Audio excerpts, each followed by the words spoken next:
Hello, hello. Welcome to another episode of Natural One, where we're going to go ahead and demo the Human Monk tonight with Paint Monkey Justin. Uh, Yay! We're like the dynamic duo of Natural One. Yeah, yeah. You're natural one, and I'm natural, 2.3 repeating. Wait, what? I don't know. Did you pick that one out of the air? I have a couple favorite numbers. One of them being Yeah. E, the other one being Phi. And I have a friend Oh. whose name is EP. You call me Phi. Huh. Go figure. Okay. I like that. My two favorite numbers right next to each other. So let's dig into what it means to play a human monk in a Natural One fantasy campaign. Or I'm sorry, the human cleric. Did I say monk? I might have said monk right in the beginning. I think you said monk, but either way, man. He's very monkey. What is a monk really?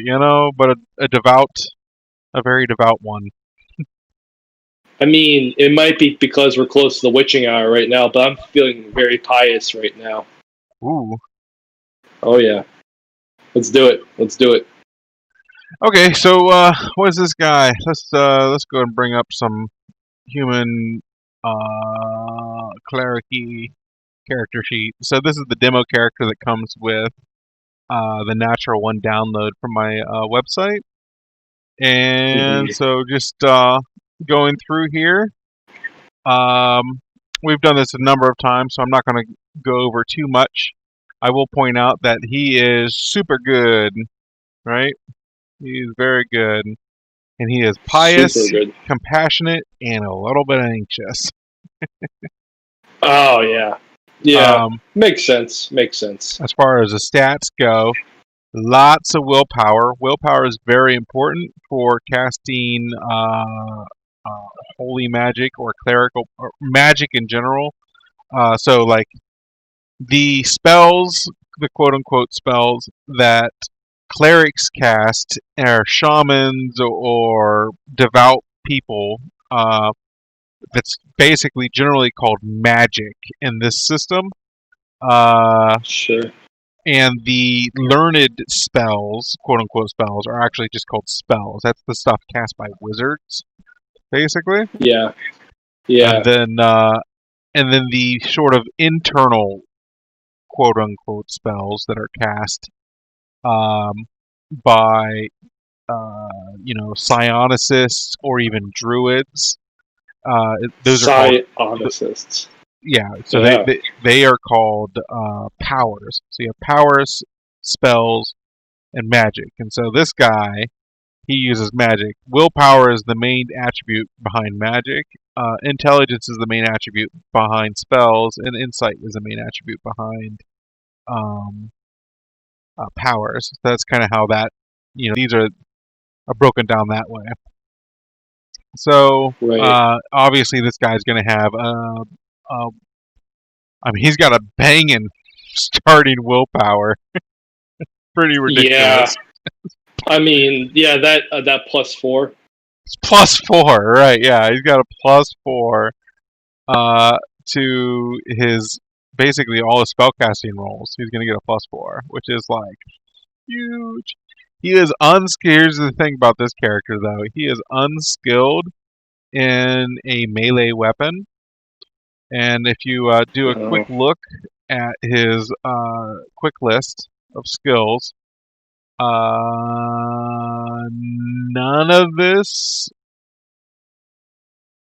nothing on here suggests that he has a physical reaction either.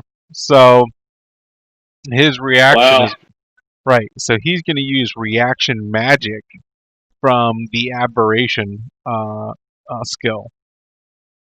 Right off the bat, I can tell you that I see where you're going with this build, and I am slightly concerned about my stamina kind of pool here, because much like the character I built, he's got middling stamina pool, Mm-hmm. and then he doesn't have a lot when it comes to regaining stamina in his feats, and then pretty much everything he has is, as you said, magic. Right. So Yeah. it really comes down to a stamina crunch for him. Yeah. I think for the most part, I would agree with you because it's going to cost you stamina to cast your spell. I'm sorry, cast your magic, and it's going to cost you stamina to do any of your fun special feats. Sure. So every turn that you're spent casting, if you recall from the elf wizard demo, when you're performing a casting action, it's a primary action. On every turn, you got to be concentrating, and when you're concentrating, that costs you a stamina, basically. Yeah. So what's really cool though is that this guy is a social butterfly. He's got that feat. I don't know if you can see that or not. Yeah. Yeah. And when you're adjacent to 4 allies, you gain 1 stamina per turn in Really? combat. Yeah. That. I mean, so that's good. But I mean, Yeah. again, that would be good if I was, not bachelor mode right now, so to Right. speak. Yeah. You're all by yourself out here, and I mean, we're still in these caverns. Yeah. I Until I find mean, time to these. paint other stuff, we're going to remain in the caverns. No, no. I mean, clearly one of these adventurers needs the best of caverns. Yeah. So, let's see here. So he's got some other feats here. Guarded casting. Um, so he may react with Arcana while he's casting. Right. So while you're casting, somebody comes up and attacks you, and you have to do a reaction. You spend 4 stamina, and you can keep on casting and react. So that's not too bad. Oh. Since Yeah. yeah, since that's his gig is casting. He's got signature arcana cure wounds. So excuse me. So So that means that he will um, basically, if you do a single check and spend 3 stamina, you'll be able to reserve 1 bonus AP to the casting action as you're casting, or sure. double check or triple check and spend more stamina and get more. Uh, this is a nice little thing. He's got the reserved feat, so any non-weapon primary. Um, for any non-weapon primary, you can spend 3 stamina and as a general action, reserve 1 AP to that non-weapon primary action. Pretty significant. Yeah. I mean, so It's a they're general all. action and 3 stamina, and you got an extra AP.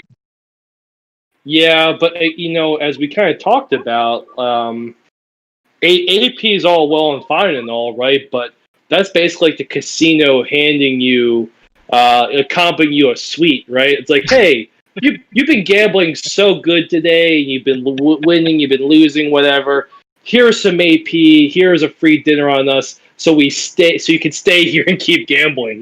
Because at the end of the day, that AP doesn't guarantee a win or a loss. It just keeps you at the casino. You know what I mean? But in this situation, it guarantees that you're going to be able to cast a higher level spell.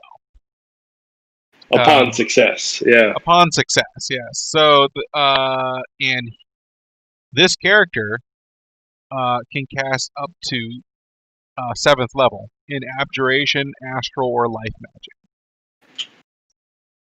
So Okay, that's all right. I that's see. just, I see what you're throwing down there. it's significant. It's significant. Yeah, Um, yeah. so these are the skill triads that make up this character. If you're just joining us and learning about Natural One, basically this dictates what the archetype of your character is going to be. And so there's hundreds of different ways to build a cleric in the system. Right, But right. this particular one, he's kind of like your tower cleric. He's like, that's what he does. He's almost like a priest, like a he's very straight up, traditional. he's straight up, yeah, he's straight up priest. So, Yeah. and he has the priestly triad. And the only points that he really has dumped in there right now is turn undead. Right. Right. Oh my god, maybe I should have just went to bed, my goodness. So, Well, you kill me Not too quicker. late. That's all I can say. Kill me quicker. so he only has that one skill in there, and then going down the list, he's got four trades.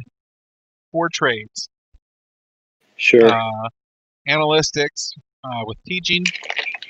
He's picked up a +1 willpower rare as a feat. Right. Civics, and here, this is what that civics is where he picked up that social butterfly.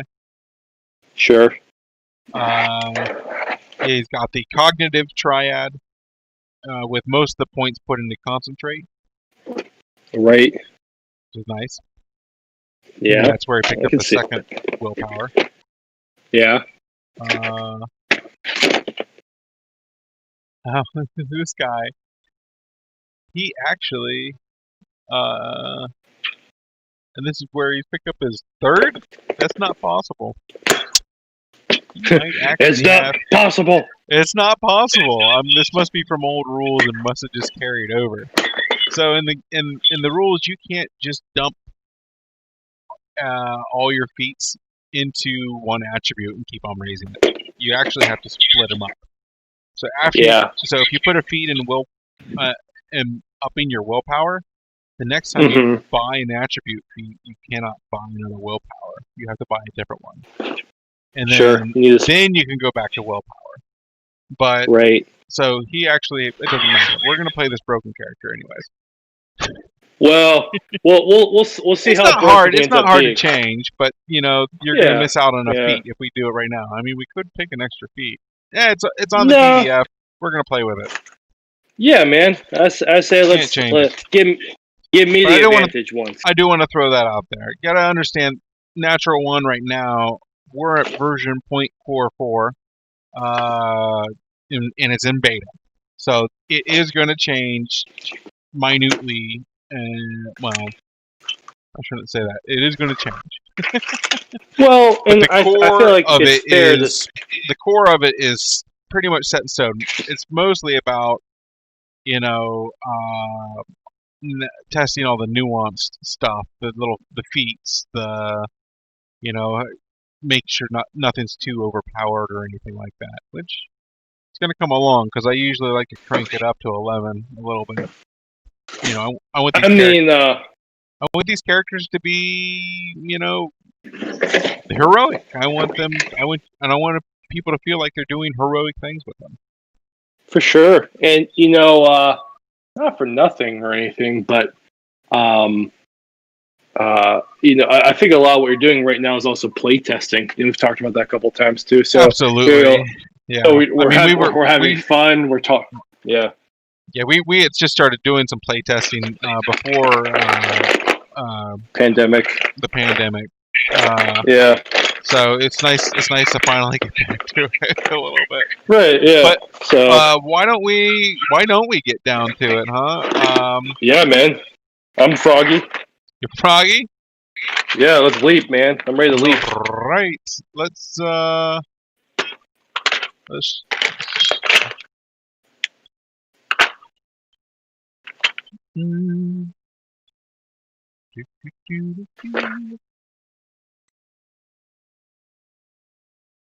I feel like you need to. I think we need to have some intro music here, man.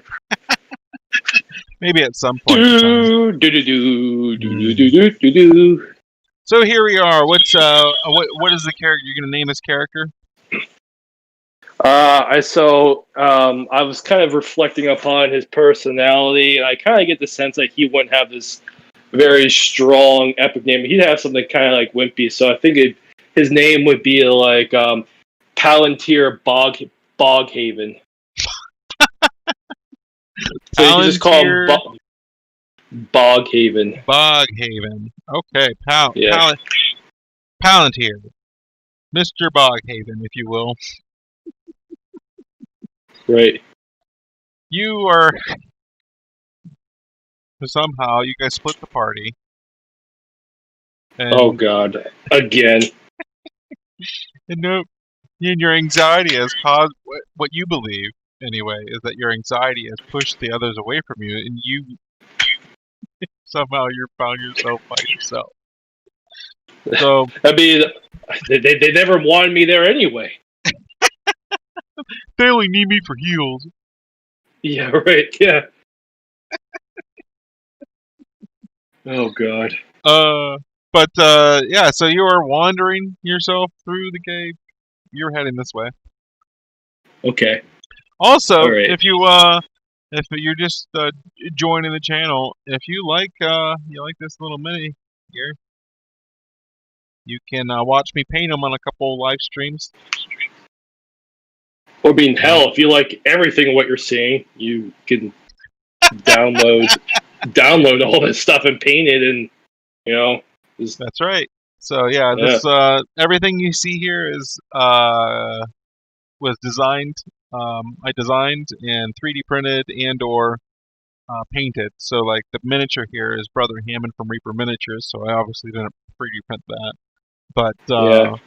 I did paint them up, and I did it live, and you can check that out on my Mini Grinder Paints live series. So do that.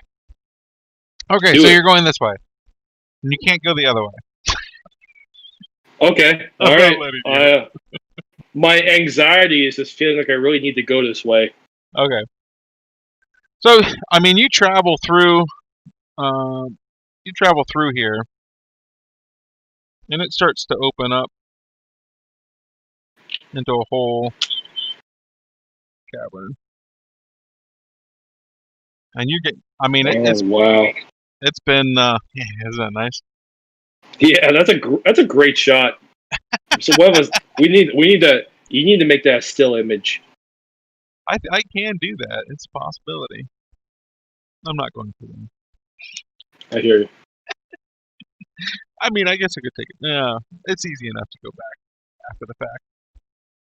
So, yeah, it's a nice chamber. There's a pool of water in the middle of the chamber, and you are feeling a little parched and a little bit tired. Yeah. I mean, I feel like it only makes sense though, right? Like I was I was a little worried about the trip, but that goddamn smartass Rankman told me we didn't have to prepare for this trip. But I told him, and now I'm right, and now I'm lost. But you can't blame the guy. You got to be compassionate too. Yeah, I mean you're right. I'm sorry, my lord. I did not mean to speak ill of my common brother, but I was also right. Of course you were. So, what are you gonna do? You're gonna fancy yourself a a drink from the pool? I mean, I'm not gonna lie. The idea of it, like one time I drank out of the River Ist, and they gave me horrible diarrhea, maybe scabies. I don't know. Scabies. Isn't that where they lay eggs in your skin or something? Sure. I mean, I honestly, I don't even know how, but it happened. I'm I'm a little wigged out by it, so I'm just gonna try and trudge along and hope the end is near. Not for my life, for the cave. Okay, so moving along, you move yourself up to this this pool of water. Just go ahead up here with you. There you are. Wow, that's beautiful. Man. Oh, That's so beautiful. Yeah, I feel like my character right now is totally looking into the reflection and just kind of feeling a little bit of self pity, like why me? Like, I prayed hard enough. I shouldn't be here. Well, as you're walking up to the pool, I'd like you to make a spot check. Okay. Yeah, let's do it. As you get up, when you get up to the pool, anyways, as you're reflecting, Uh-oh. just straight up here. We're gonna Straight up. straight up. So you don't have the skill spot. So we're gonna have to go by Great. we're gonna have to go by your perception and do a double check. Now, Okay. double check is basically we're gonna roll 2 dice, and he has to make both of them. And you can Okay. have triple checks and quadruple checks and all of these things, but this is just a double check Yeah. Yeah. Absolutely. with your perception of a 9. Oh. Yeah. You're gonna make Okay. both of them. I rolled a 4 and a 10. So Well. you always take the higher of the 2 rolls, anyways. Sure. Yeah. And that sort of defines what your roll is. So you missed it by 1, Yeah. but Yeah. by missing it just by 1, you do hear some. I mean, it's quiet down here, right? Yeah. It's For sure. quite quiet. Oh yeah. Other than the occasional trickle, you don't hear much. Other than the occasional loose stone, before your feet. But you hear something else from behind you. It sounds like cracking almost, like on the wall, like the wall's cracking or something. But it's very faint. Yeah. I mean, frankly, I feel like there's just this cave reverberates so much. I mean, I am a little. It does kind of freak me out a little bit. I guess I don't have any general sense of direction, right? So I'm just gonna take a quick glance off to my 9 o'clock. You're 9 o'clock this way. Yeah, like we kind of like did And out of the corner of your eye. Let me go back here.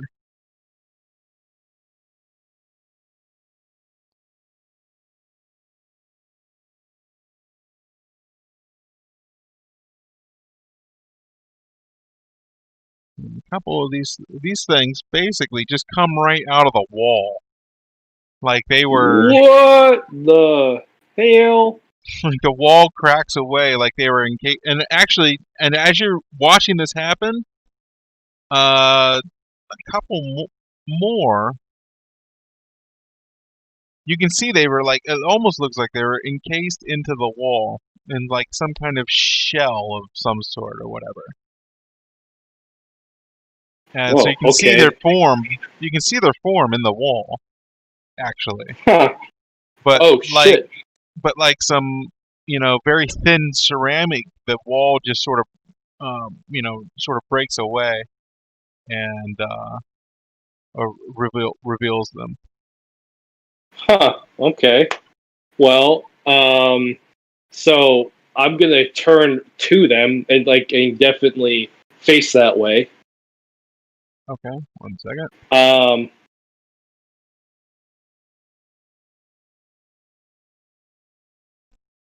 Okay. Over here.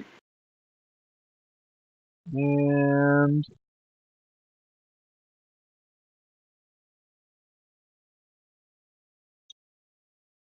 there's another one over here. well, damn. As I kind of look upon them, am I getting any type of inclination as to what manner of being this be? Well, they seem to be some kind of um, mummified humanoid. You can make an insight check, I guess. Well, I guess. You got culture. You can do a culture check. Okay, So, yeah, let's do that. so a culture check to sort of just figure out what they are.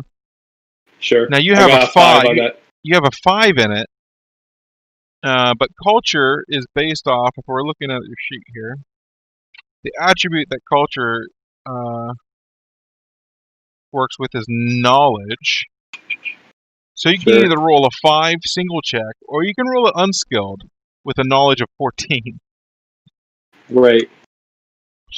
Like, so here's the thing. So when you roll something unskilled, you can roll any skill unskilled in this game. And basically you go by the attribute that governs the skill, and you just roll a double check for that attribute.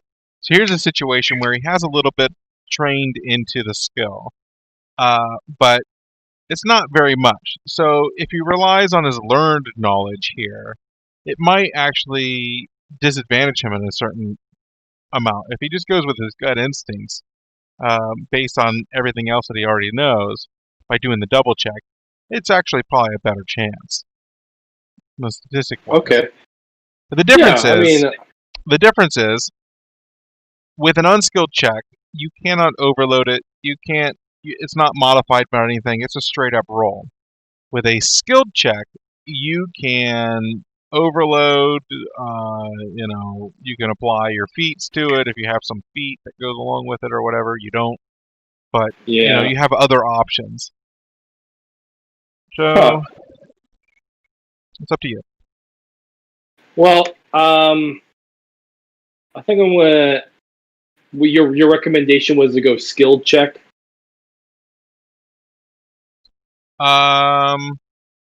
My recommendation would probably be to go unskilled, unless you're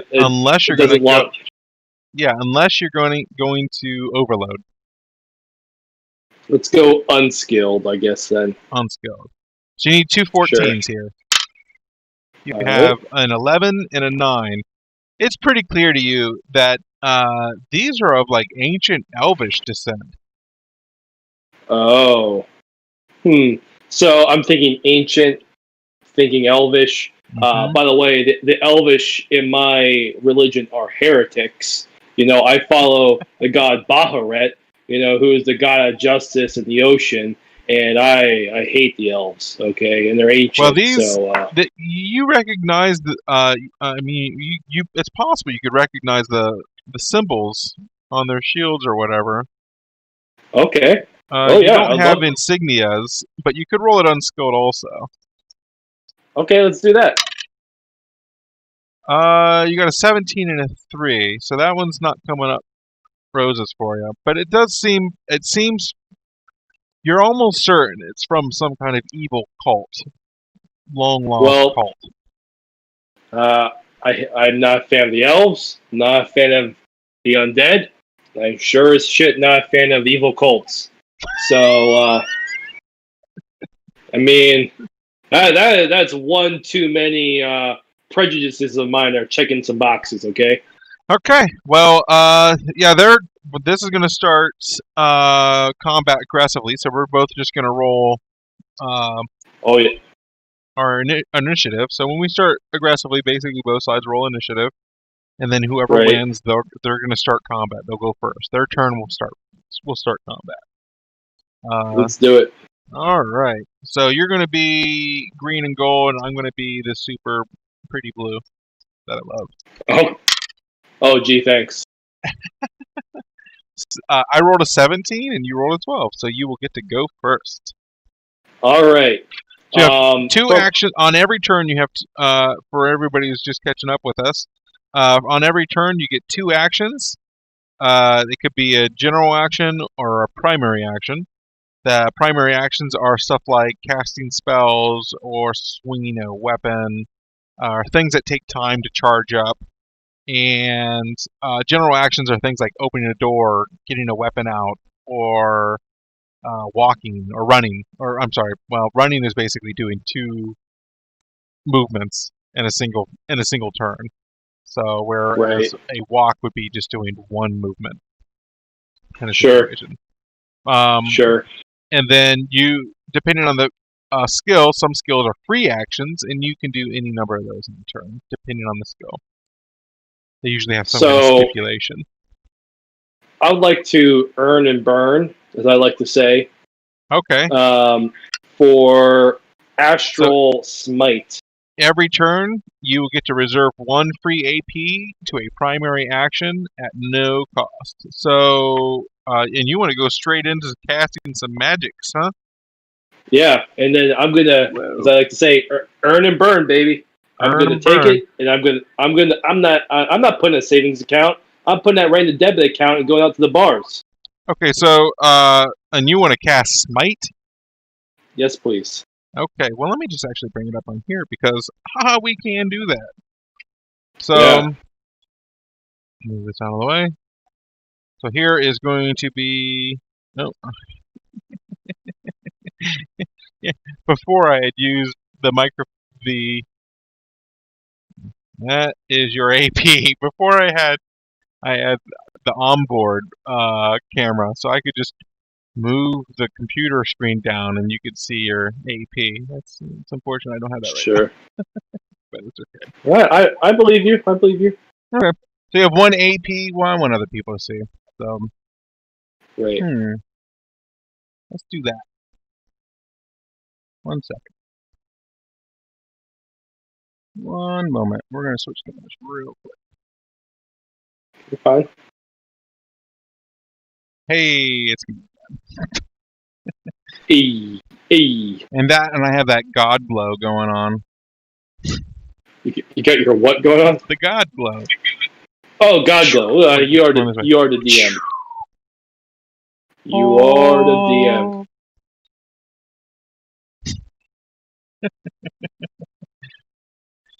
So now there's your AP. Okay, I believe you. All right, and you said, but you're gonna burn it anyways. You said, but I think you're gonna want to look at the smite. Bring it up for everybody.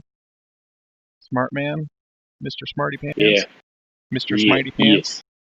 Yeah. Yeah. We're gonna bring it up for everybody. Okay, so let's go find smite. It's under astral magic, just somewhere in the vicinity, right here. You can tell I've been working on this book for a while, but basically, Oh, yeah. Smitey, Smitey, Smite. Here we are. So first off, you have to have a stone. Okay. They're around. You can pick one up. Yes. As part of this action. The range is touch. Oh. Important. Do you still want to reserve an AP to a smite Well, casting action?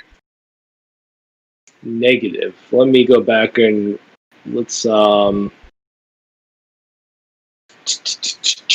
Lucky for you, you're going up against undead because you get to do bonus damage. So let's just look at smite real quick. So it does Right. 1d6 plus 1 holy damage, plus 1d6 plus 1 more for every per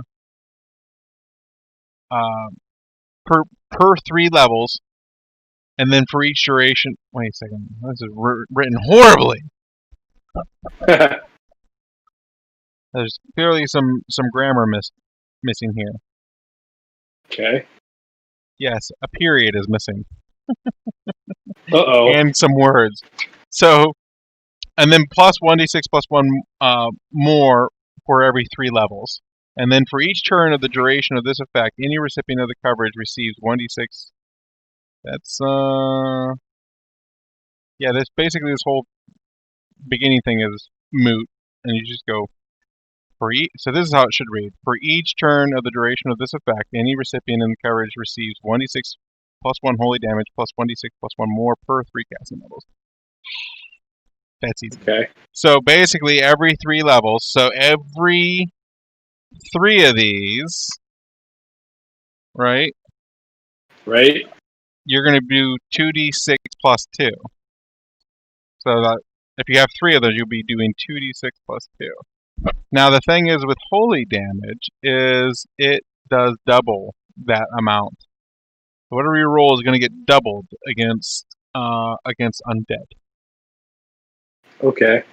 So you're going to be doing 2d6 plus 2 right out the gate, basically. As long as I'm smiting them and stuff like that. Every turn. I mean, you can just smite the hell out of these. Right. Well, what I think I'm going to do is I'm going to stock up on little bit of good old defense. I'm looking at things for shield. Well, that's a Mhm. reaction, though. That's a It's a reaction. reaction. Okay. Never mind. So you All also right. have so here's the thing. You can combine, remember, you can combine stuff between your um different schools. So in this triad you have three schools. You have abjuration magic, astral magic, and life magic. And you have points in all of those. I think you have an 11 roll in each of them. Yeah. Yeah. You do have repel ego, okay? And so if we look at repel ego, it has a range of self, duration of concentration, but the coverage is the caster's front flank out one space, plus one more per two casting levels. Okay? So I could combine repel, ego, and smite. That's how I see it. Yes, you could do that. So any recipient, so what repel ego does is at the time of casting, choose an alignment. Any recipient of that alignment is interrupted. For each turn of the duration, any combatant of that alignment who is within the coverage must perform a will check with a -1 step penalty and then -1 more per 5 casting levels to reserve any AP to a primary action. So you interrupt them, and then they don't charge up either. So Well, that's just shit. right. That makes perfect. Yeah. Okay. That makes perfect sense. So let's You're do basically a you're one holding. It's like a protection from evil kind of situation. You know what I mean? a little bit of crowd control too. A Yeah. little bit of So crowd control. But here, get this. What if you didn't use smite? I think. Oh, never mind. I I changed. It used to be that heal wounds would actually do damage to undead, but that's why I added stuff like smite, and I also added. Let's see here.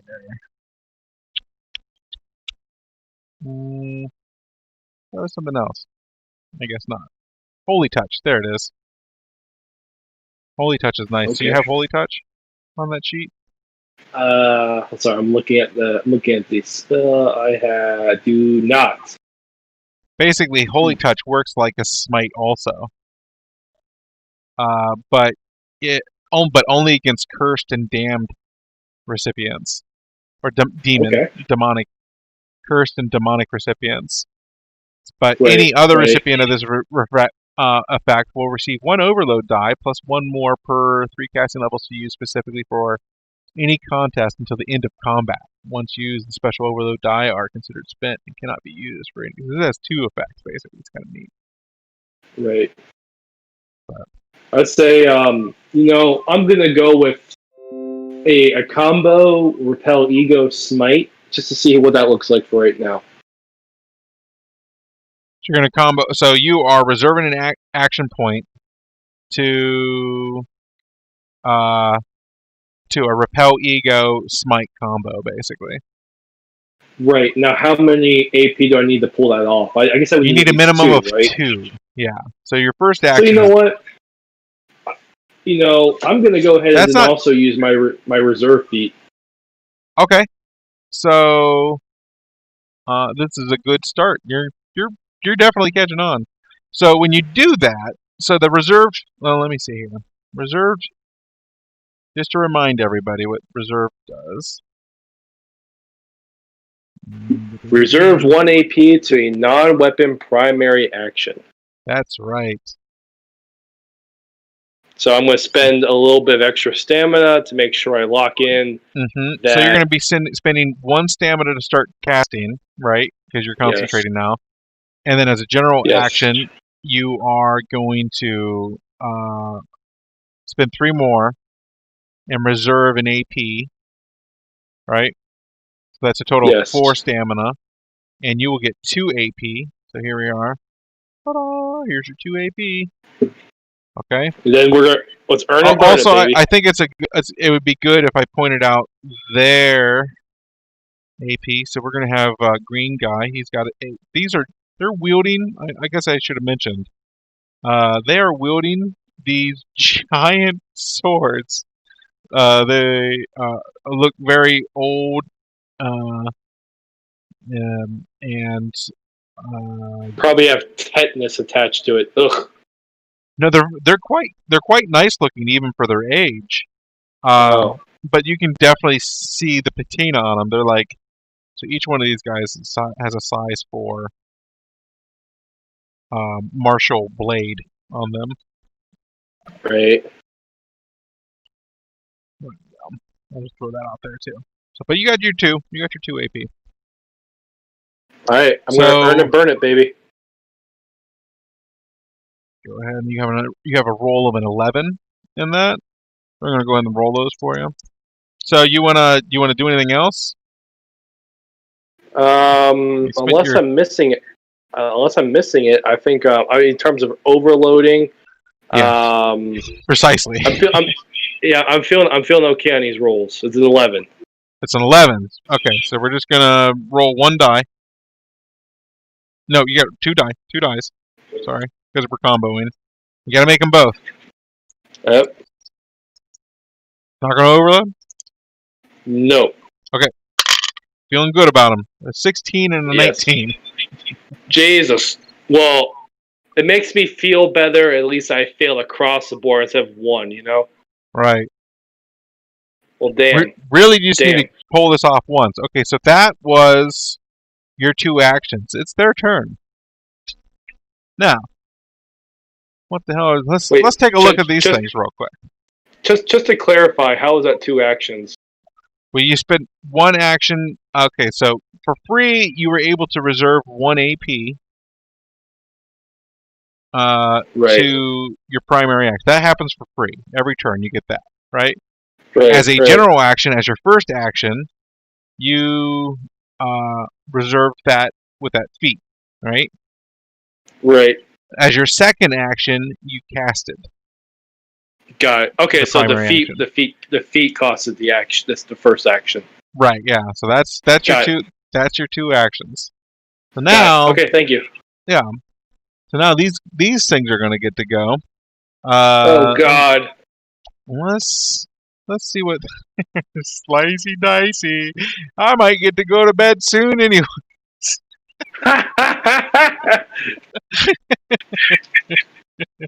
Let's take a look at these guys. You want to see them? I'll show them to you. Yeah, I'd love to see them.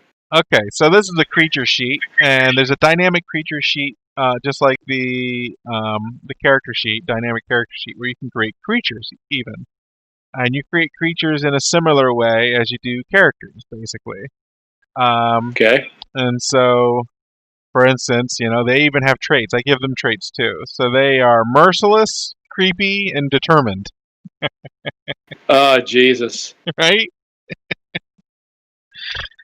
Double evil.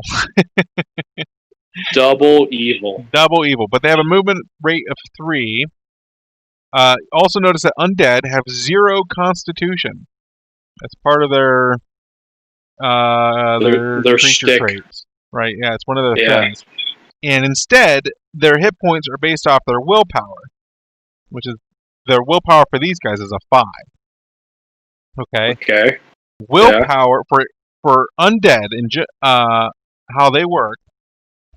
Their rank, their overall power, is equal to their willpower, basically. So their level is equal to their so these guys are low on the totem pole, basically. A level 5 is slightly above, like, when you start for instance, your rank is like a 3, basically. Sure. So there's 4 of them. They're much more powerful. They could easily slay you.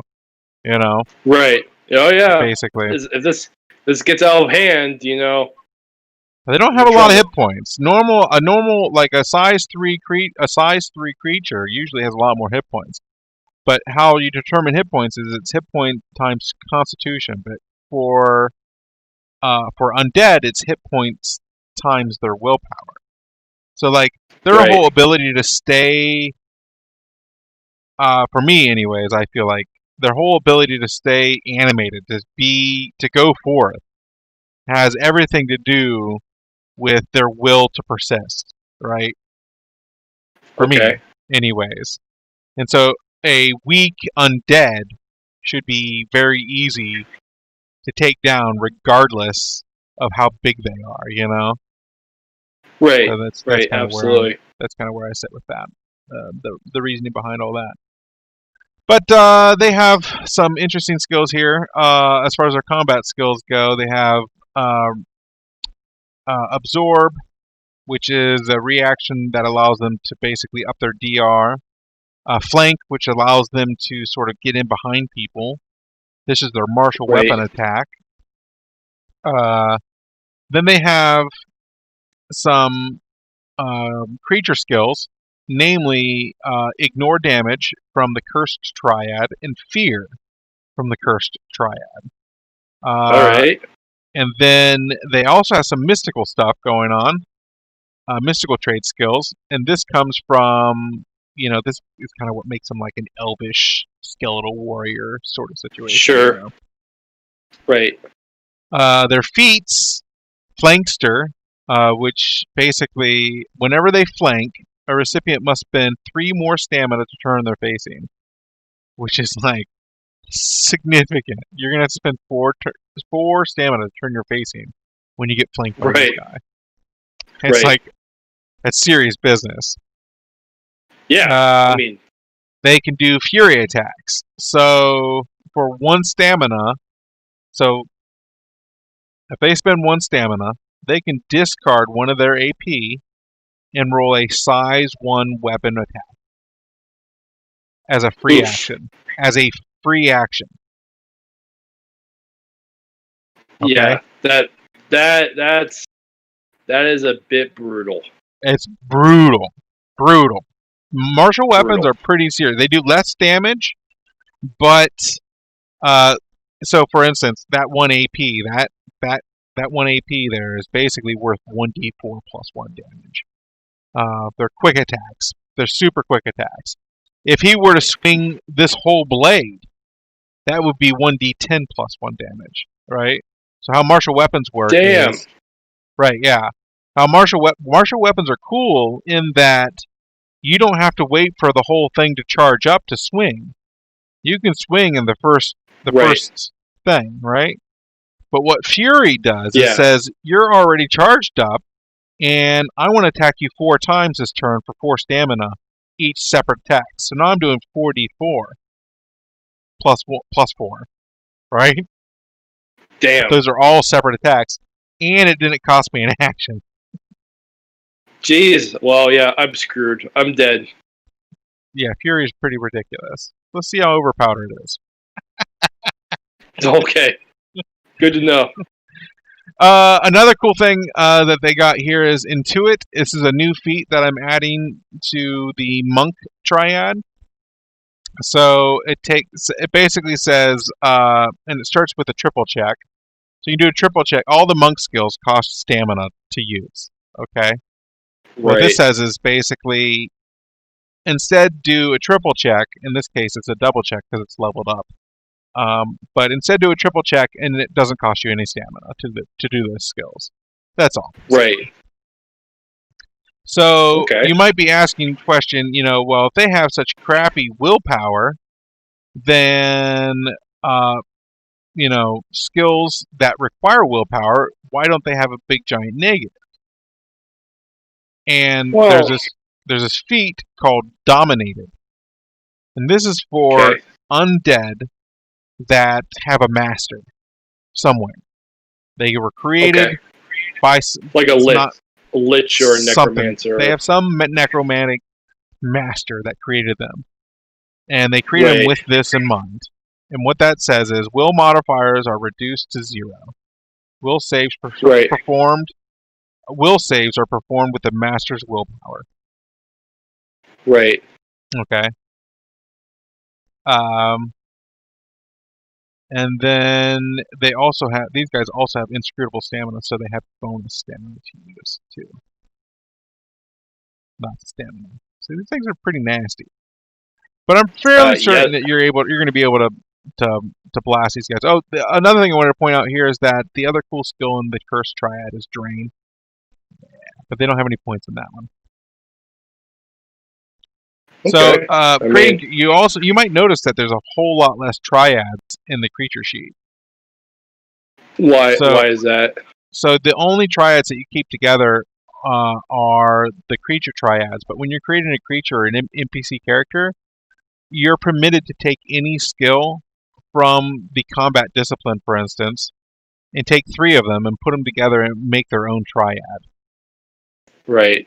basically. And this just is just a way of, not bogging down your creature sheets and NPCs with a whole bunch of extra fluff. You Right. can do that stuff if you want, but then those are real Right. characters, in my opinion. But at the same Yeah. time, they don't get feats like, they don't get feats at every stage. We're going to do, at some point in time, I'm going to do a walkthrough of how to create creatures in the system using the dynamic creature creator sheet.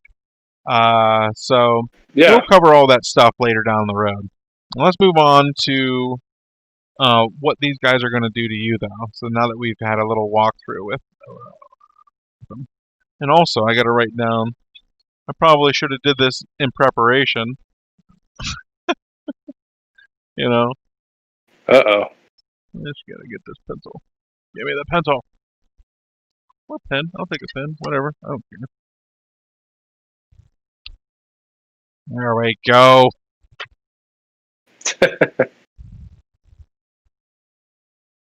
15 hit points. Just so you know, don't metagame this. No, I mean, I am a professional, okay? Consummate professional. Oh, okay. 15 and 17 stamina. You can metagame it. It's okay. That's fine. Just having fun here in the middle of the night. That's all. Oh, yeah. Oh, yeah. There we Good go. stuff. All set up, ready to go. So these things, let's get this crap out of the way. People are like, get that Right. jerk out of the way. I want to see the cool tabletop. They're not wrong. Here's what we're looking at here, guys. Yes. Let's go a little bit overhead so you guys can. Let's go a little bit over here so you guys can see. Okay. Right. So you're in that room. These things are going to move up to you. So here's our first movement. 1, 2, 3. He's going to move up right beside him.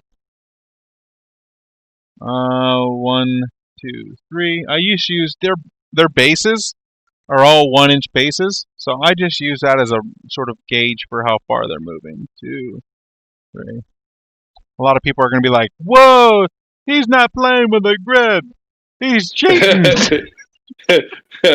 Yeah. It's I get what you're throwing down. I'm following you. Yeah, maybe I can turn this thing. Oh, it's not that thing that's bothering. It's this thing. Oh. Still looks good. There, it's my star. Good. Perfect. That's perfect. That was their first action. They're going to go ahead and move the next action here. 1, 2, 3. He's not quite getting up to you. Wow, you are getting surrounded. Yeah, I am. This guy's going to be able to get right up to you. 1, 2. He's like, yeah, they are. Wah! Oh boy.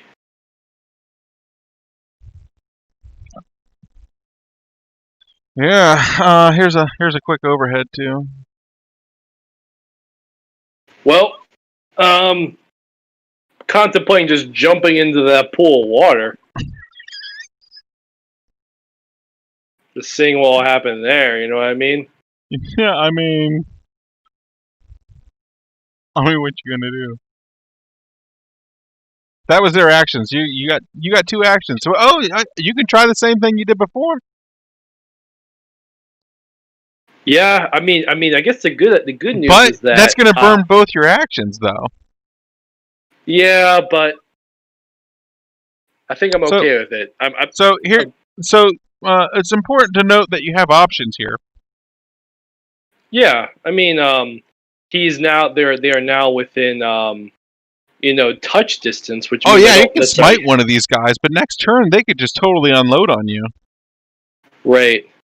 So technically, I don't have to, I don't have to combine it, but I feel like I should combine it with Repel Ego, mostly just so I can kind of shut some of these guys down, or at least some of them. You know what I mean? But you're only going to go out. So at first level with Repel Ego, it only goes out one space. So, Right. so you might as well just straight up smite them. Actually, and that's just going to cost you one action. But it's almost you're not guaranteed to. You're not guaranteed to do a whole lot of damage to these things. If you can get it up to level 3, a smite up to level 3, you could probably pop one in a single hit, most likely. Right. But that's gonna. I mean, that's that costs you time. So, but there I is think something that. else that we should take a look at. Is you do Okay. have the priestly triad, and you have a whole bunch of points in turn undead. In fact, you have Right. a roll of a 13. Yeah. Yeah. Okay, so these things just ran right up on you. You want to take a look at turn undead and see how that works? Let's do it. Let's do it! Yay! Because hell, we might be able to do that right now. Oh, Possibly. fuck yeah. Possibly. Big yeah. All right. I know you're really excited here. Show me the way. Hopefully, it doesn't. It's a primary action. Turn undead, I believe. Believe it or not. Okay. Beacon. It was. Oh god. Here we are. Turn undead. Based on your willpower, a priestly character may attempt to repel undead creatures from their position by brandishing a holy symbol or other suitable focus in their general direction. This primary action requires a character reserve 2 AP before the action is ready to check. Okay. You might want to do your reserve thing to that, because this is a non-weapon primary action also. If it is Sure. successful, any undead in their front flank out to 4 space is turned in special letters. Turned. If their rank is less than or equal to the success rate, the character may continue to brandish the holy symbol by. Wait a second. It's turned. Okay, so they're turned if their rank is less than or equal to the character's success rate. Period. The character may continue to brandish the holy symbol by concentrating. As long as their concentration isn't interrupted, no undead of rank equal to or less than the success rate will enter the range of this effect. When turned, Okay. the undead will flee to the outside range of the effect. If they have no place to retreat, then they will cower as far away from the character as possible. Right. So, this thing, I mean, it could. What do you think? Well, I think, just for the sake of experimentation, I'm going to use, for my 2 actions, Mm-hmm. I'm going to try and smite one of these mofos. Mm-hmm. Then I think I'm going to try and turn one of them. Just kind of play around the sandbox here a little bit. You only have 2 actions, right? And so when you smite, that's going to cost you 1. The other action, this is a primary action, so you need 2 AP to do this primary action to turn undead. So, okay, so could I guess, yeah, I see what you're saying. I see what you're saying. That's a gamble, though, because I save it, and then I'm going to try and then that's tough, man. You know what? Okay, this is what I'm going to do. This game is full of choices. All right. The other thing is that you are going to have to make that roll by 5. Yeah. So here's the thing. This is what I'm going to do. I've decided. Okay. I'm going to do the exact same formula I did last time, with the exception I'm going to earn and burn, smite, and then I'm going to do my feat. I guess I couldn't do my feat to then earn and burn that. That would take 3 actions. Yeah. So,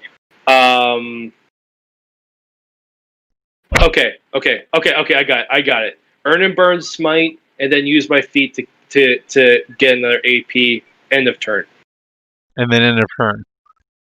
Yeah. I basically I need to take one of these guys, hopefully off the board or close to it, and then I want to carry over another AP for my next turn. I gotcha. I'm just going to throw this out here. I'm pretty certain that you are not able to take these things out. So this is going to be fun. Really? Yeah. Wait, but not with a level 1 smite. I mean, you're going to do double damage. The double damage for you is 2d6 plus 2. And based on your priestly knowledge, it might not be enough. Oh, let's just do it. Let's see what happens. All right, let's see what happens. Slicey dicey. That's what's going to happen. I can't wait. So you're going to earn and burn, same as before. Are you doing the repel, ego, and smite, or just straight up smite?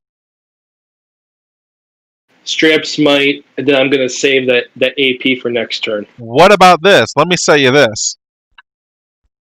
If you do a double check and spend 5 stamina, you can possibly kill one of these things. Using what? Because you will go up to a level 3 smite. Oof.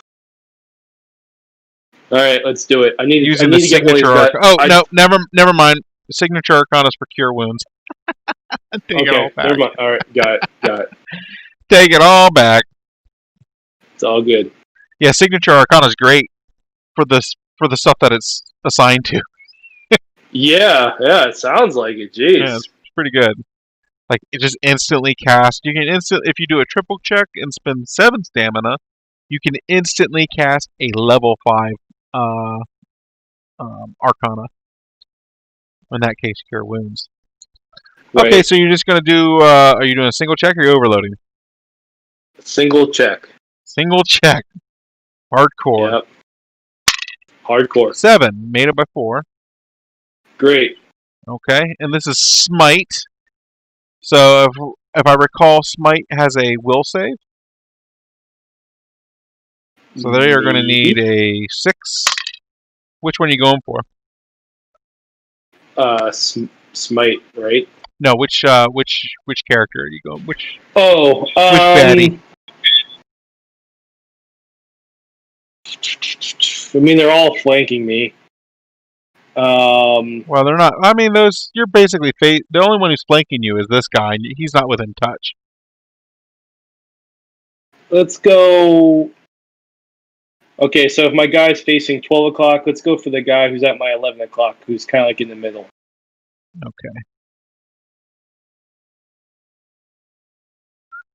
Okay. You said he at your this guy? Yes. Yes, please. Okay, so you're going for him. He failed his save. So you're going to do 1d6 plus 1 times 2. Great. Do you want to do double die or you want to do double damage? I haven't really written any rules for that.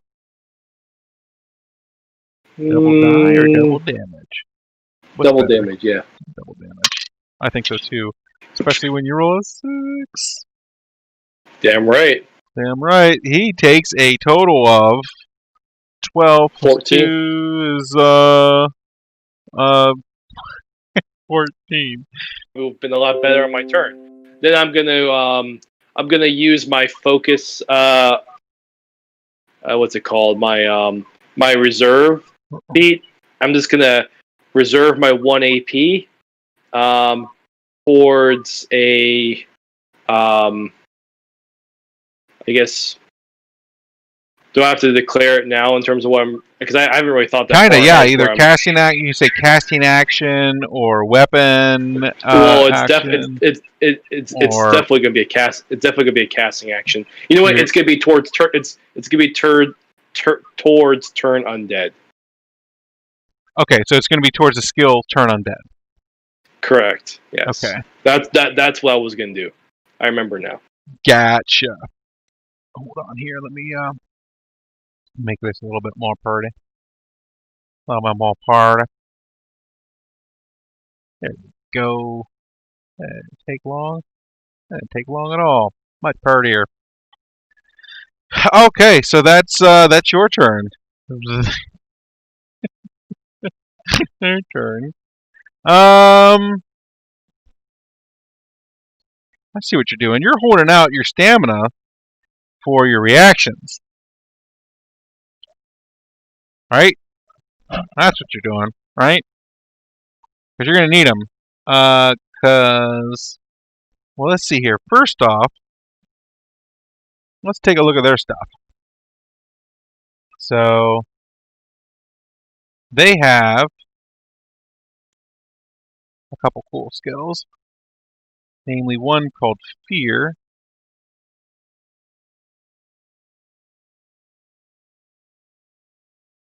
Go down here to the creature triads. There they are. So here you can see all the information on undead, but even rules for becoming undead. Hello? Hello? Uh-oh. Did everything die?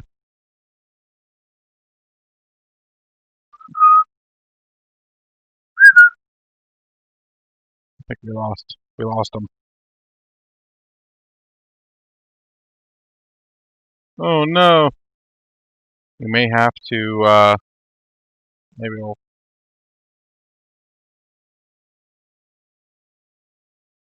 Alright, well... Maybe I'll tell you about the Cursed Triad skills. Well, first let me see if my stream is still running. It is. Everything's going good here.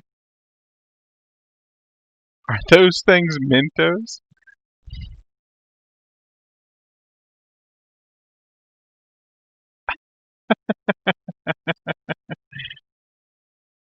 I'm sorry, I'm just reading these comments. That's funny. Thanks for the comments, John. Okay, so I'm going to go ahead and just read these, and maybe he'll come back and join us again. I feel like he's in La La Land or something. Something happened. So I'm just going to go over what fear does. A cursed creature, as a general action, a cursed creature has a certain disturbing presence that they may attempt to project onto an adjacent recipient. After a successful check, the recipient must contest or discard one reserved AP from each of their primary actions. If they have no reserved AP at the beginning of any turn, all actions performed must be general move actions directly away from the creature or towards the nearest exit necessary to escape the creature. And you can contest with will. So the other thing I want to point out here, why we're here, is let's just take a look at the ignore damage reaction. Cursed creatures have an uncanny ability to ignore physical damage dealt to them.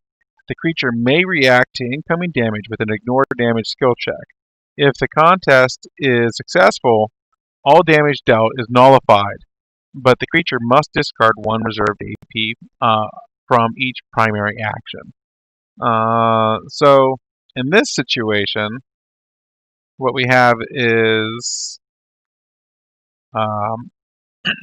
these guys. Here's all their action points. If they were to get attacked, right, they could react with ignore damage and discard an AP, basically. So it works a lot like absorb in that it blocks, but it blocks all the damage. It's like a block that doesn't get rid of all of your AP, basically. So it's kind of it's a special reaction just for undead. Just for undead. There might be other ways to get that feed, but that's how that rolls. So let's see here. I mean, one of them is going to try to fear them, I guess. So they have. Let me see the roll real quick. Watch the roll. Can you hear me? I can. Yay! I just went with it. We did it. Well, I had to. Yeah, I had to rejoin the channel there. So, Oh. anyway. So this first one is going to. Oh wow, they got counterspell. They should have He should have totally counterspelled you. Oh yeah. That's crazy. Good thing we had a little interrupt going on there. So the first one's going to try to do a fear on you. He's going to do it straight up. He rolls a natural 1. Jeez. We might as well just take a man. look at a natural 1 contest or recipient is interrupted and bound for 1 turn plus 1 more per 4 levels. Oh man. Bye bye, brother Ham. I'm sorry. What? This is not gonna go well. This is not gonna go well. Yeah, I'm kind of in trouble. You're in big doo doo right now. You are in super doo doo. Yes. This is real bad. Yeah. My anxiety is kind of warranted right now. Let's put it that way. So, alright. So, you're going to contest this. You need to beat that will score by 11. 6 or below. Luckily, you have a ridiculous willpower. You need a 6 or below. I'm also going to overload this 2 times. 2 times. So you're rolling 3 dice total. Looking for 6. This needs to happen, man. This needs to happen. Yes, so that's why you're dumping some stamina. That's the beauty of the system, you know? Yeah. Put it where you need it.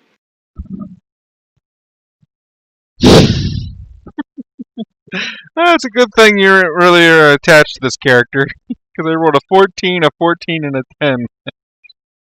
Oh, really? This stream is over. God damn. So this ape. So here's what happened. This thing is gone. Okay. Right. You are interrupted. That's That's pretty much apparent. And you are bound. So what does bound mean? Well, first off, you are bound for 1 turn plus 1 per 4 levels. 3 turns. You're bound for 3 turns. Okay. God. Well, you don't know what bound means. It's bad. It's really bad for you right now. You are scared. Your anxiety is through the roof. Your heart is beating through your chest right now. I can't even imagine. So let's take a look at the status effect. Bound, real quick. Blah blah blah blah blah blah blah blah blah. Bunch of stuff that's right up here.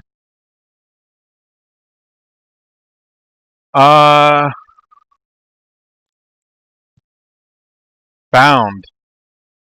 Cannot reserve AP to primary actions and cannot perform general move. God damn. I mean, like, there's no point in me having a turn, really. You're done. Not trying to be pessimistic, but like, you know, like I can't. If I have 2 actions, but there's nothing for me to do, like you're done. You're done. Yeah, I'm toast. You're done. Dunsies, dude. It's just a series of rolls now. You can try to react, I guess, actually. Because it's not a primary action. You can react. You know? Yeah, I mean, I'll try. Let's see what happens. Yeah. I mean, we're at that point right now. So you got to survive now. Let me put these out here. For 3 turns. See, the situation's even worse because technically there's no way. Well, let's say I successfully fend a lot of this off. I'm going to be burning so much stamina by the time that I'm on the other side of this thing. I won't be able to really finish. Yeah, you see what I'm saying? This is a fine example of how south things can go when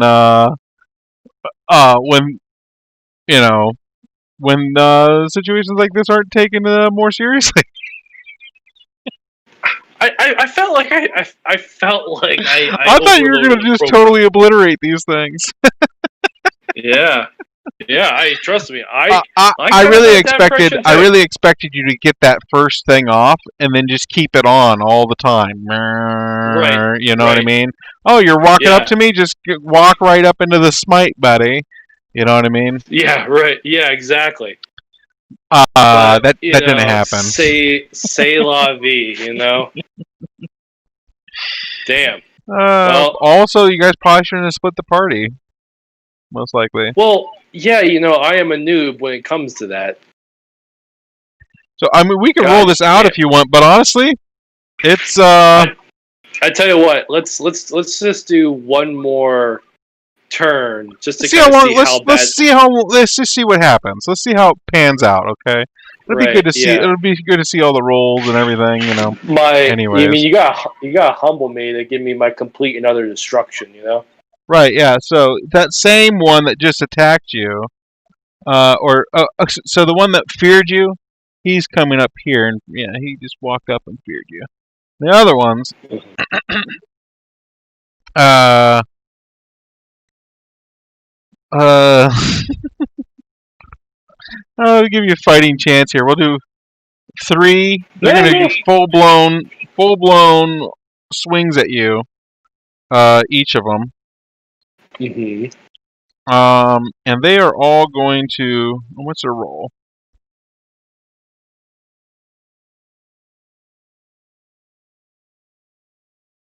It's a 12. They'll each overload too. Jesus. Okay. Okay. So the first one rolls a natural 1, Course, right? Because why wouldn't he?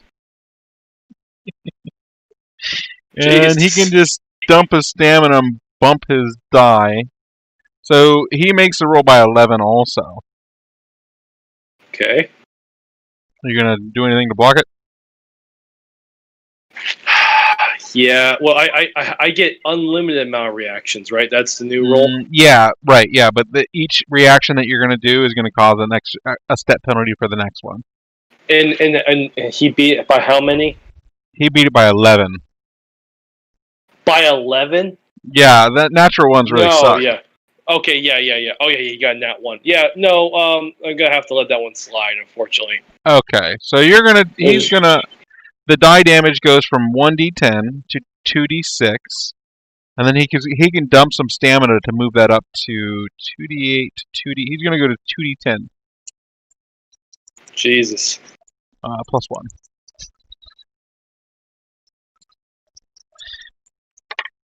And that is 17 damage on that hit. Oof. As this Oof. patinaed huge sword slices into your robes. Yeah. I'm sure it got a little bit of skin in there. Let's to be honest. No, So that was that attack. No. Okay, so the next attack, he makes it only by 1. Really? Okay. Well, yeah. All right. Now it's time to react. Okay, so you're gonna how are you gonna react? With your abjuration, do a shield. Yes. Abjuration shield, please. Abjuration shield. Let me look at your other ones too.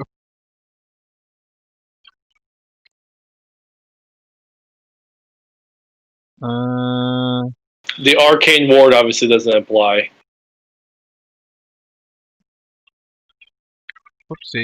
Whoopsie.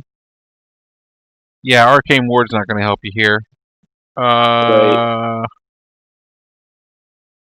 Yep. Okay, so and you have a what roll in that? You got a roll of an 11. So you're gonna have to roll a 10. Oh wait, he made it by 1. So He made it by 1, so you got to make yours by 1. wait. Oh, I had that backwards. So I wait. So does that means I have a shorter. I have to do a 10 or better. Wait, no, I have to do a 10 or 10 or less, lower. right? 10 or less. So that's a 50% chance. Yeah, okay, let's do it. And I'm gonna overload once. Okay. And failed. 18 and a Jeez. 14. Holy shit, dude. The rolls are not with you tonight. By the way, if you guys ever demo with me, I will kill you. I'm not gonna pump the rolls. I mean, like, I think you'll just kill me just because your dice fucking suck. How about that? Okay. This one's pretty good. I wish you could see it. I'm just gonna. Okay, so here it is. I haven't touched it, right? I'm just gonna bring it right over without touching. Okay. And then I'm just go like. I guess it's hard for you to see. It's a 10. Okay. Jesus. So that one hits you for 11 total. How much? God How much damn. DR do you got? According to to the sheet here, I have 0. So this is what they call in the porn industry full penetration. Full laceration. Full penny. Okay, the last one doesn't roll a natural 1, but does roll a natural 2. Jesus. Which means he makes his roll by 10. Yeah, I mean, like, it makes it just equally more difficult, if not slightly Extremely impossible. difficult, yeah. Yeah, don't split the party up, guys. Do not split the party. You know what? I gotta do it. I don't want to do it, but I'm gonna do it, and I'm gonna overload 2 times. I gotta. Okay. Yeah. So you're looking for. You got to make this by 10, which means you're gonna have to roll a 1. Yeah, I'm kind of fucked. Yeah. Yeah, you are. Close. 5, 9, and a 17. Yes. That's too bad. So here comes. Only 6 damage that time. 6 damage. Oh God! So I only took like 20-some pieces of damage. Yeah, on turn 1. Yeah. On turn 1. It's turn 2 or so. Oh Lord. Turn 2 or so. Yeah. I mean, yeah, I'm toast. It's because so then after this, I would then effectively try to roll out of the problem, right? Mm-hmm. Nice. So Let me see if there's some way of you. Hold on. Maybe I. Let's see here. Nope, you're screwed. Yeah. Sounds about right. Sounds about right. That's the way the cleric crumbles. Damn. Savage. Okay, that was their turn. Your turn. You can't move and you can't reserve AP. I'm gonna pray to my God and contemplate life. What other options you got here? Let's see here. Let's go through your list real quick. At this point in time, it's time to scour your character sheet. Just for like any type of anything, right? Anything. Just something. I mean, I have analistics. Analistics. Why don't you teach these guys something? Right. Okay. I mean, I have a healing ability. I can't use it. I can't. What I'm looking for right now is general actions that don't involve movement. Oh, Dally. Here you go. Where are you picking up Dally from? Dally's under civics. It's a romance skill. But I'm not even seeing civics on here. On your character sheet. I'm looking at my triad. I'm not seeing civics. See teaching, languages. No, you're looking at the quick list. You got to go to the actual triads. Oh. Yeah. Oh, I see. It didn't even make the quick list. Right, yeah, because you don't have a whole lot in it. Yeah, no kidding. So I could get a 2-step bonus, which is basically gives me a fighting chance to, when these guys decide to nat 1 me, I can at least do a little bit better on them, right? Right. Let me see here if there's something. I don't think there's anything you do. Not off the top of my head. You're just gonna have to try your best to block these attacks coming in at you. Good news is there's only one big attack left. The rest of them have to start charging up again. I mean, I guess that's a good thing. Yeah. All right. So you can't do anything. No, I mean, You're scared. You're just standing there, absolutely frightened, as these guys are slicing you up. I mean, there might be a well, pool of you might be a pool of pee pee at your feet, even or poo poo. yeah, I think that sounds perfectly reasonable, It's a all things reasonable considered. It's a reasonable assumption. Okay, so that Yeah. was that's your turn. So on their turn, so each of them will reserve an AP. Okay. Okay. And then the big one's going to attack you, Okay. and he will overload once, Because he's just a dick. and he will roll a natural. Oh, I can't make this shit up, dude. Jesus, dude, what are you I'm doing not. to me? Notice that I'm not touching. I'm I'm not touching anything. This is a one, and this is a one. They're both What? they're both What ones. the flying fuck are you doing to me? I'm sorry. I should have just went to bed probably. I feel like the laughter just makes it worse. It's so bad. It's so bad. Okay, so we're just gonna double up. He's gonna dump some stamina because they want to kill you. They are merciless. I get this feeling that you should have painted this guy better. I feel like that's the problem here. I think it was a paint job. Let's be honest.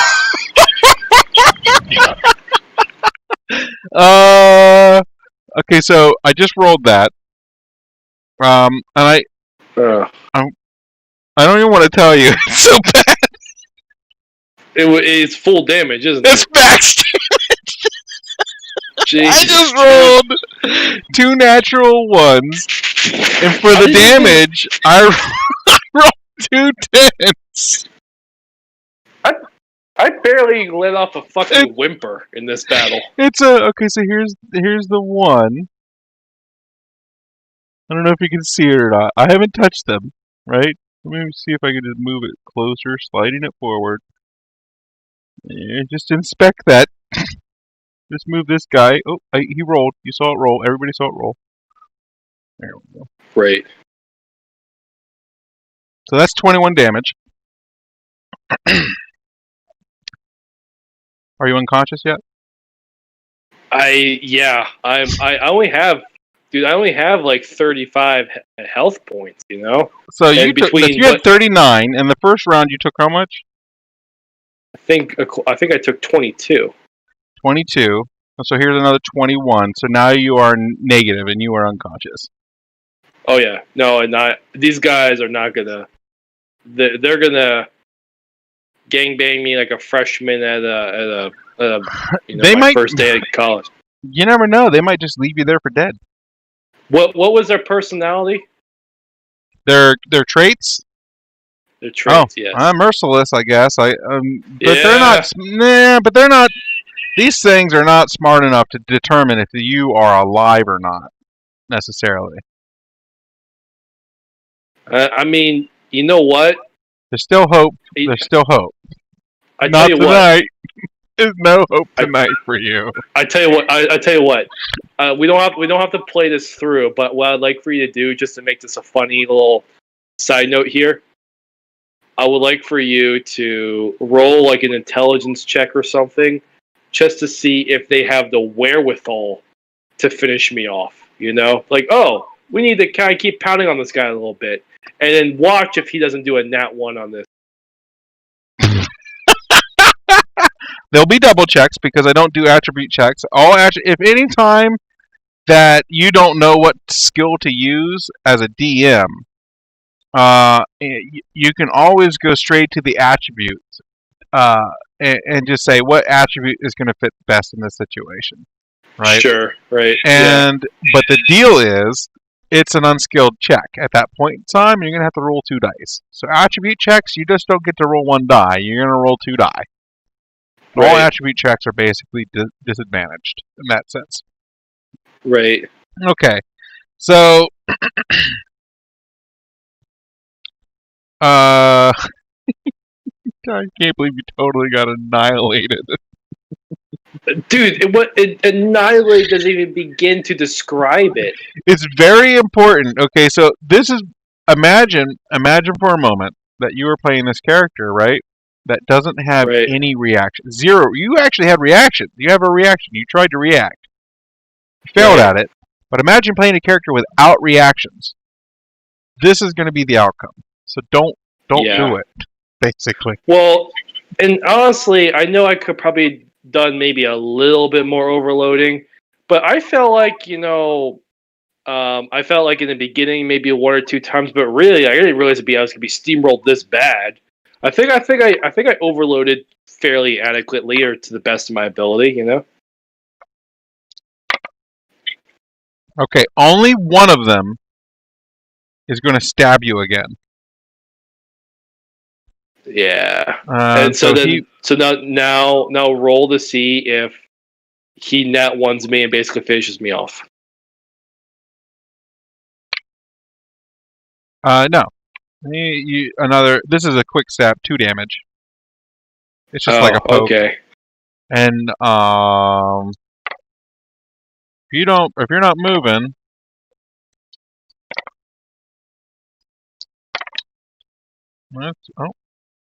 that's it. And so you're just going to be left there. And then they you don't know this, but they wander back off into the wall. So I mean, there is a potentiality that Brother Hammond lives on as he may wake up from his where he gets rescued or something, but you gotta keep the dream alive, you know what I mean? It's totally possible. You never know. You never know. But there are ways in which you can come back. Maybe this is the other part of the demo. Check this out real quick.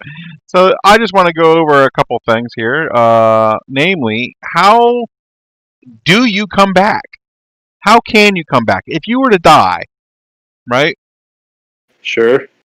So how do you come back? And there's a couple ways to come back. Okay. So let's go.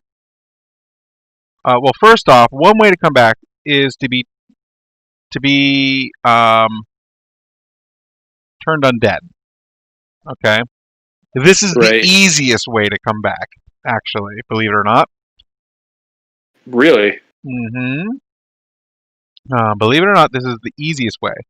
Now, that being said, it's not the best way. Okay? Because if you recall, your constitution is going to get reduced to 0. Your willpower. So first off, becoming undead. So if undeath is ever cast upon a character, they become an undead of rank equal to the casting level of undeath. So if somebody is casting undeath on you, and they cast it at level 1, you are a rank 1 undead. Whoa. Okay, well, I mean, obviously that's not desirable in my Not desirable. So if they cast level 5, then you might be a rank 5, just like this thing, right? Right. Yeah. Okay, so let's read further. As a result, their con is reduced to 0, and their will is now equal to their undead rank. The character also gains any characteristics that are specific to that type of undead, i.e., if skeletal, then the character becomes more skeletal as his body decays. The character can even become incorporeal, depending on which undead they are. So here's kind of like a rough guide as to what the different ranks of undead are. Okay. When a character becomes undead, some knowledge of their forelife is permanently lost. The triad with the least CP invested in it is lost entirely. However, the character is rewarded. However, the character is awarded the Curse Triad at no cost. Okay. Lastly, so basically, you get rid of one of your triads. So in this situation, the one with the least CP invested. So there's 9 invested in civics. There's 11 and there's 9. So you can get rid of civics or linguistics in this Right. situation. So civics are, Well, and this is probably civics is gone. yeah. It's just no more civics. Gone. Those points are gone. That then gets replaced by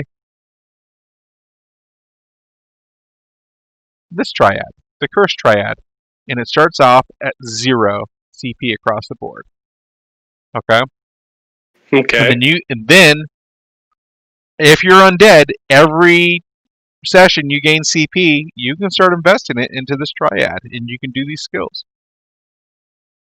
I like Kind of it. cool. That's I not like bad. it. Yeah. Not a Yeah. bad situation actually. Well, sort of. Oh, It's sort of bad. Lastly, all undead must always obey commands made by those who cast undeath upon them.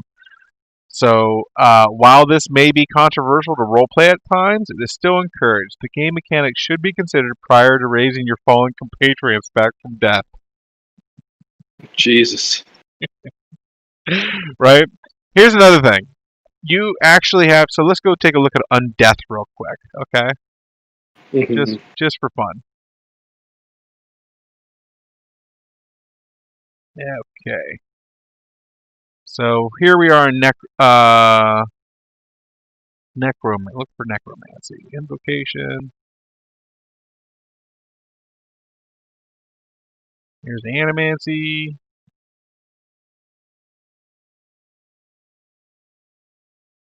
Necromancy starts with blood magic.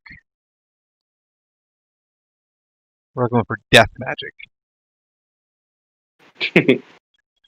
Conjuration is also necromancy. In my brain, anyways, when you conjure something from somewhere else, from whatever they were doing, to go do your bidding, and it's totally evil every single time. That's necromancy, straight Right. Right. straight up. Okay, so undeath. We're looking for the spell, or sorry, the arcana undeath.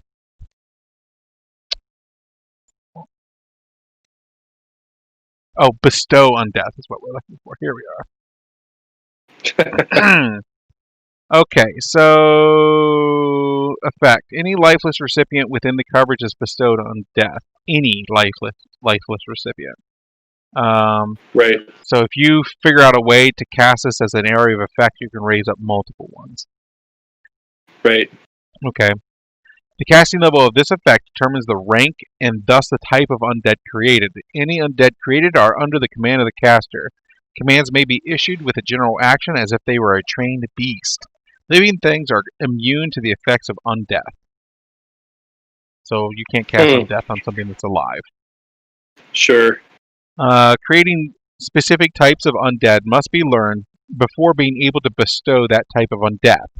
For example, before being able to create a ghost with a bestow on death, the caster must have acquired that knowledge about the necessary ritual through a scroll or some other means, such as an arcane or planar lore check, with an appropriate penalty step. However, any caster may create an undead type of up to rank 3 without any specific ritual.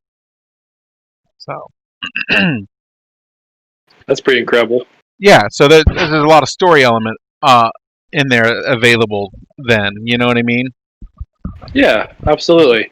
So the caster may not control more than a certain number of undead ranks, which is determined by their triad level plus their will modifier. See the following chart. So basically, at their first triad level, they can control 1. I like doing Fibonacci stuff. So at level 1,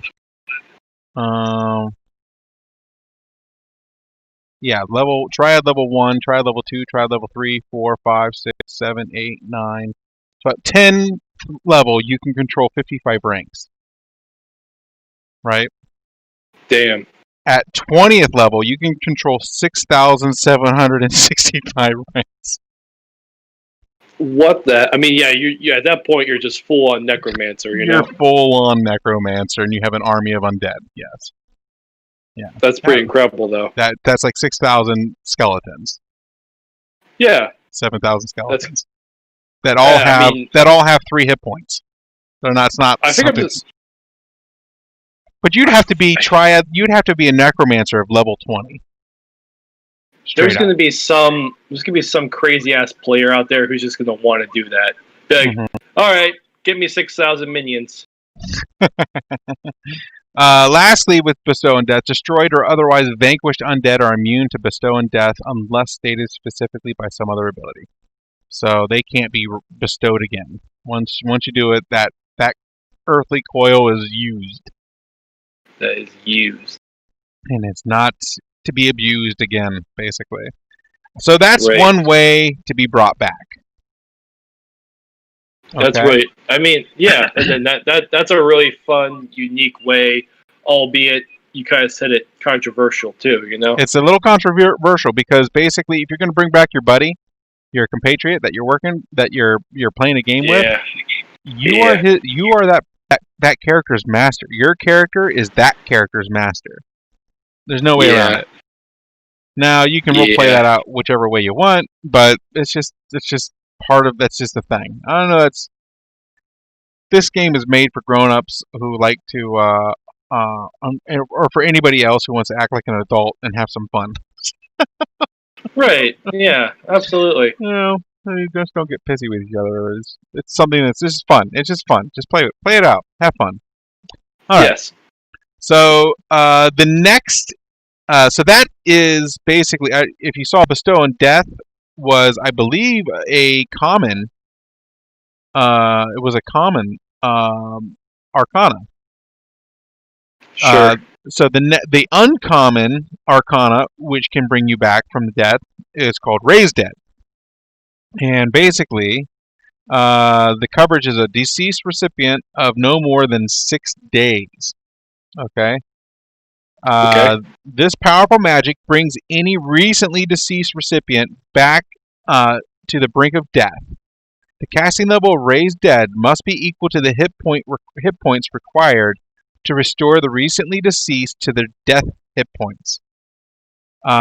This effect cannot heal a recipient beyond their death HP. Raised Dead may only affect a lifeless body once. Any further attempts simply have no effect. After being raised, any recipient is considered diseased by 1 rank per day after the first after being raised, any recipient is considered diseased by 1 rank per day after the first with a necrotizing affliction. This is not an effect of the magic, but rather the effect of natural decay. This effect does not affect undead. So what does that mean? Basically, every day, well, first off, you're dead. Let's say you're dead, okay? Sure. And they took you to negative 20, okay? Hit points. Okay. Right. Your death hit points is negative 13. So to get you back to life with Raised Dead, you need to cast a level 7 Raised Dead, because 20 minus 13 is 7, right? Right. And that gets you to your death hit point, okay? But for every day that you sat there getting stinky, okay? Yeah. When you get to raised there, you're going to start out with an affliction, a disease. Sure. A necrotizing affliction. Every 4 hours, you will save versus con, or the wound loses an additional hit point per rank. If the wound is fully healed, this poison or affliction or whatever effect is nullified. So the thing is that you're going to have wounds, right? Right. And if those wounds are not treated, if this affliction is not treated, Sure, this raised dead brings you back to the brink of death, but it doesn't save your life. It doesn't keep you there. There's other things that you're going to have to do to stay alive. You know, you have to have good Sure. constitution, have a healer nearby that can actually, clean your wounds, that can prepare your body. Don't die and then lie around for 6 days. It's not good for you. Well, I think that'd be generally unadvisable in almost every situation. Right. This is basically, if your body is completely and utterly destroyed, this is not the way to come back, because Right. you were brought back in the exact state in which you died with raised dead. Okay, That is a little. Yeah, I could see the catch-22 there. yeah. I mean, it shouldn't. I mean, if you want your be all end all, bring back to life magic, you just got to go right over here to resurrection. Right. Okay, so resurrection. Resurrection's also kind of interesting too. So requires a crystal or gem. It's an instant duration, so you basically go up. So coverage is a deceased recipient or any part of one. Okay. Okay. Okay. Yeah. No contest. The effect. The caster bestows a specified recipient's life back into existence. This requires a few necessities to perform, namely the recipient's body or a piece of it, and their spirit must be nearby. After death, the spirit leaves the body behind within 6d6 days, and then often wanders aimlessly. If the caster can locate the recipient's spirit, and they have at least a piece of the recipient's body, then they may be resurrected. Huh. Okay. Right? So the spirit's going to hang around this dead body for, at least 6 days. Right? Right. Minimum 6, maximum 36 days. And it's going to hang out right there.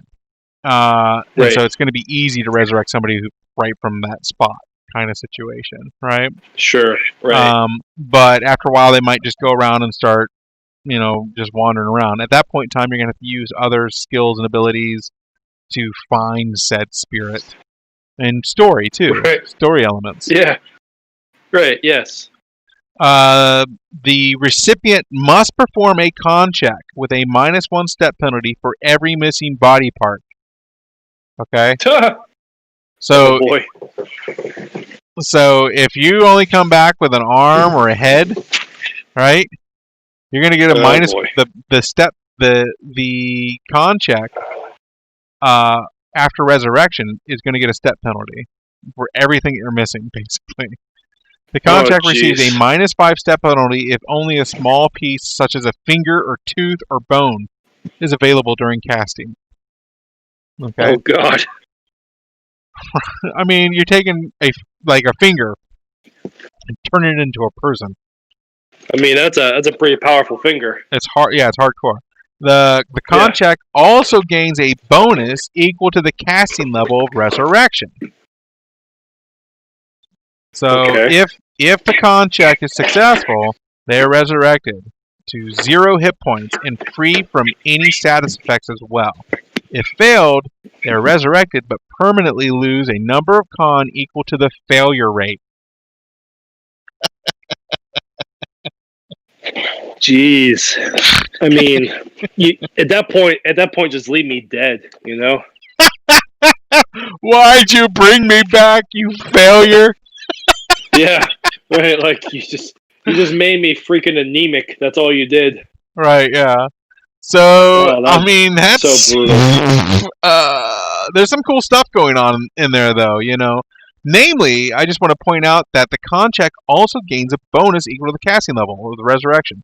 So yeah, say a high level caster in this situation. So you bring this guy a finger, he's good to go because he can cast level 16. That just basically completely mitigates the if it's a 5-step penalty, that's a -16 to the roll. Okay. Sure. Each step it doubles, so -1, -2, -4. -8, -16 on the 5th step, right? Right. So a guy who's got, he can cast a level 16 resurrection spell, is going to completely mitigate that minus. Yes. Yeah. So that's just there's checks and balances. Sure, yeah. I try to put a lot of that stuff in there. Let's see here if I can find some. I think there might be only one other thing that affects dead people, and it's in death magic. I believe. I want to say. Okay. Make, bestow, blight, possibly bane. Basically, any lifeless recipient within 2 space per casting level of the caster is the coverage. Duration is instant, so this happens immediately. Requires a bit of bone meal. No contest, obviously. The effect. Any lifeless recipient of this effect cannot be resurrected, raised, or have undeath bestowed upon them. It's wow. It's death. That's what the spell is. I mean, you're dead.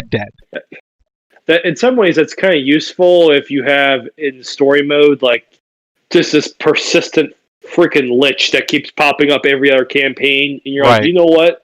This fucker needs to stay dead, and I'm gonna block the DM from resurrecting him again. Right. Yeah. Now you can't cast this on something that's undead. You can only cast it on something that is dead. This makes them really dead. Again, it makes for just maybe an interesting plot point. Like, I definitely have created villains in my DM times where people were just eager to make sure this guy was dead and stayed dead. So I get what you're saying. Yeah, I mean, you have to have that kind of thing in there. Yeah, I agreed. So, yeah, so that's how you gracefully die as a cleric, all by yourself, everybody. I mean, gracefully is the understatement of the century. Right. So, well, anyways, I think that's just about wraps it up. It's unfortunate we didn't get more opportunities to look at the cleric in its full glory, but at some point in time, we're going to do a demo session. I'd love to have some of you guys join me. If you are interested in joining in a demo session or any other demos, go ahead and just send me a email at minigrinderstudio@gmail.com. You can also send me a message on Facebook at minigrinderstudio, and make sure you stop by the link in the description to go pick up the PDF beta of Natural 1. If you do, I'll be giddy like a schoolboy when you download my thing and I get the notification for it, because I'm going to be like, wow, somebody downloaded it!